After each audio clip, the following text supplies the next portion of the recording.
Career College. 자, 필기 시험은 출제 경향을 여러 그 기관들을 중심으로 분석을 해보니까요, 크게 두 가지 패턴이 나오고 있습니다. 첫 번째는 10가지 직업 기초 능력에서 그 각 기관에 맞는 뭐 기업의 특성 있잖아요, 그죠? 각 기업에 맞는 4개에서 5개 정도를 선정합니다.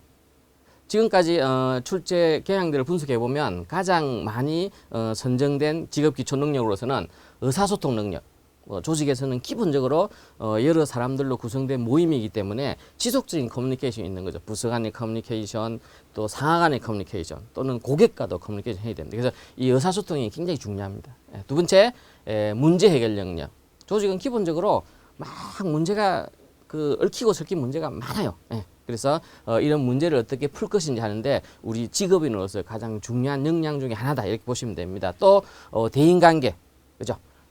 사람 간의 관계에서 갈등이 생기고 그 갈등을 해결해야 됩니다. 그리고 그 갈등을 잠재된 채 계속 지속적으로 하면 여러 가지 스트레스, 업무 그 성과가 떨어지게 돼 있어요. 그래서 대인관계를 어떻게 효율적으로 할 것인지, 이런 문제. 또 조직에 대한 이해가 필요하죠. 여러분들이 학교에서 뭐 동아리 활동 또는 뭐 학교 각종 학생회 등이 활동할 때는 굉장히 친한 분들하고 같은 그 의식을 가지고 일을 하는데, 조직이라는 건요 굉장히 다양해요. 다면적이고 이런 사람들을 집단이기 때문에 이걸 이해를 해야 됩니다. 그리고 또 조직은 목적, 성과를 창출해야 되잖아요, 그죠? 또 고객도 이해를 해야 되고요. 또 경쟁자의 경쟁사 관계도 이해를 해야 되고, 정말 복잡한 게 조직이죠. 그래서 제가 몇 개 기관들의 출제 유행들을 분석해 보니까 10개 직업 기초 능력 중에서 4개에서 5개 정도가요 많이 나옵니다. 아시겠죠? 그래서 대부분 우리가 이제 10개 직업 기초 능력 충실이는 이해는 하되, 그 중에서 좀 더 업종 특성이라든지 기관 특성에 맞는 거를 핵심을 두고 공부하는 것도 전략적으로 중요한 공부 방법이 될 겁니다. 자, 두 번째는 10가지 직업 기초 능력이 모두 다 나오는 기관도 상당수가 있습니다. 우리나라 큰 전력 회사에서 최근에 나온 시험 유행을 제가 분석을 해봤어요. 50문제가 나왔어요. 자, 직업 기초 능력, 의사소통 능력부터 시작해가지고요, 제일 마지막 10번째 직업 기초 능력인 직업 윤리 능력까지 나옵니다.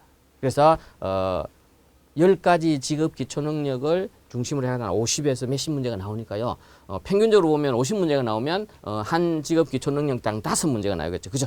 그런데 문제 유형을 제가 철저히 세밀하게 분석해 봤더니 역시 10가지 다 나오는 기관 또는 공기업인 경우에도 의사소통, 문제 해결, 대인관계, 조직, 또 이제 직업 윤리, 이런 부분들이 상당히 빈도수가 높더라. 이런 부분들 여러분들이 첫 번째 이해를 해주시기 바랍니다. 그래서 이제 제가 종합적으로 분석을 해봤어요. 종합적으로 분석을 해보니까 5개나 4개를 선정하는 기관이나 공기업, 또는 10가지 직업 기초 능력을 다 문제 범위에 포함하는 기관이든 관계없이 의사결정 능력, 문제 해결 능력, 대인관계 능력, 또는 조직 이해 능력, 뭐 직업 윤리 능력, 또 일부 기관에서는 이제 수리를 많이 다루는 직무라든지 직종을 뽑을 경우에는 수리 능력도 중요한 역량에 들어가기도 합니다. 그래서 이런 부분들 여러분들이 직업 기초 능력 10가지는 충실하게 이해하고 또 문제가 어떻게 나올지도 예상을 해야 됩니다. 하지만은 그 중에 특히 중요시되는 이런 직업 기초 능력들은 2번, 3번 반복해 가지고 이해하는 게 시험 점수를 높게 받을 수 있는 지름길이다, 이렇게.